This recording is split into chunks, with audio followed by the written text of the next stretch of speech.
Once the holy Rebbe of Ruzhin, Rabbi Yisrael of Ruzhin, he happened to be traveling, and he stopped off maybe over a night or whatever. But he stopped off in a town, and the town was called Sroilov.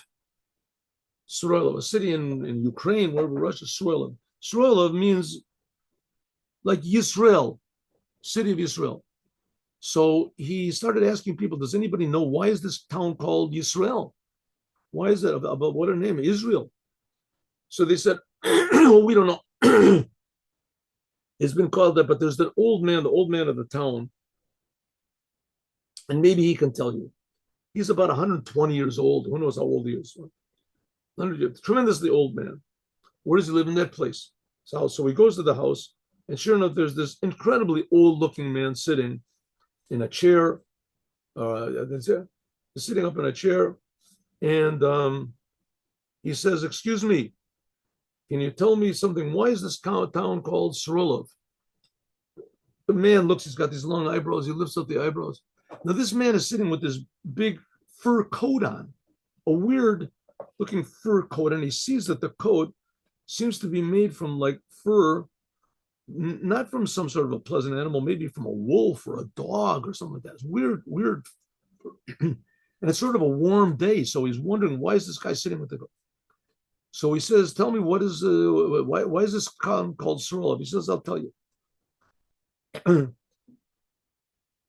why are you wearing that coat? He says, I'll tell you. He said, when I was a young man, this is like over 100 years ago, whenever I was a young man. And so I was a shepherd. I was a shepherd. I was tending the flocks. A young man, maybe he was 20 years old, whatever, tending the flocks.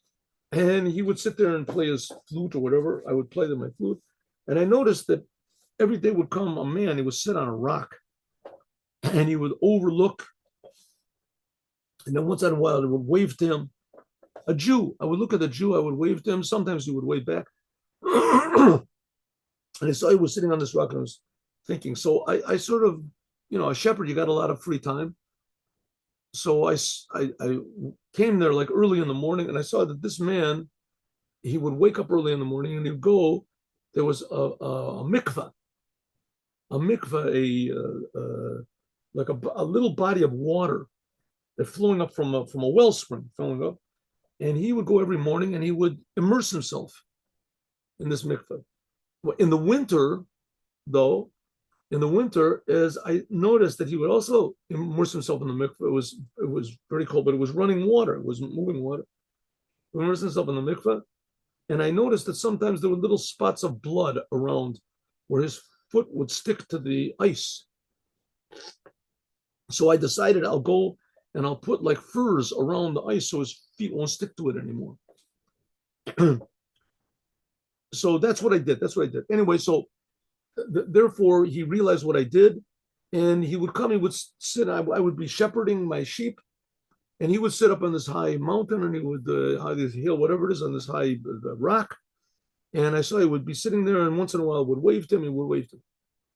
Anyway, one day I was shepherding my sheep, and all of a sudden there comes this massive wolf, huge wolf. At the beginning, I didn't even know if it was a wolf or if it was a horse. It was really big.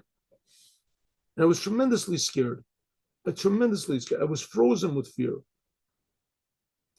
And I saw the wolf any minute. It was going to like pounce on me. It was like, 100, 200 feet away from me.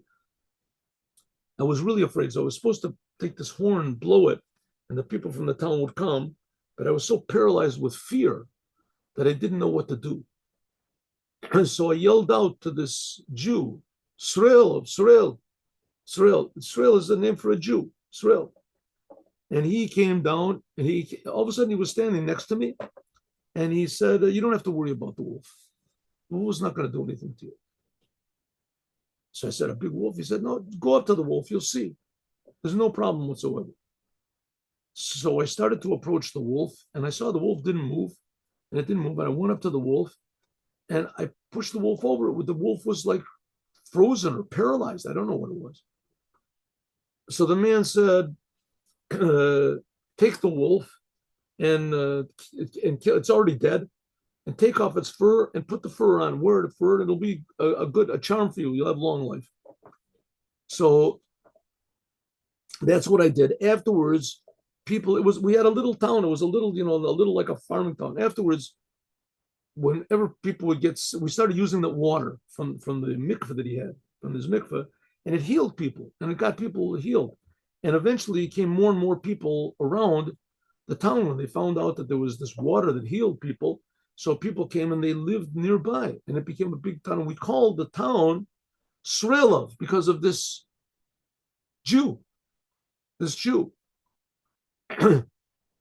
and because of that, as he said, now you should know that I am over 120 years old, and that I've been wearing this. That's why I heard the story. 120 years old, and this thing has been keeping me alive and happy. And if I just didn't live only just to see this one moment, he said, well, I happen to be, Yisroel Buzin said, I happen to be a pupil of one of the pupils of this Baal Shem Tov. I'm a pupil of his. and he lifted up as his wife, I only lived just to see one of the pupils of the Baal Shem Tov. So we see that the Baal Shem Tov did a double miracle. First of all, the mikveh that he was immersing in, the waters had a healing power to them. And not only that, his blessings really worked. The man became tremendously old. And in addition to that, he also froze the wolf so that the man wouldn't be hurt. So we also see another big thing is that the Baal Shem Tov was there to benefit the non-Jews as well. And because of his blessing, the whole town became populated. Have a good day with Mashiach now. So it will be to us that the blessings of the Rebbe will bring peace and prosperity and meaning and long life, longevity to every human being in the world.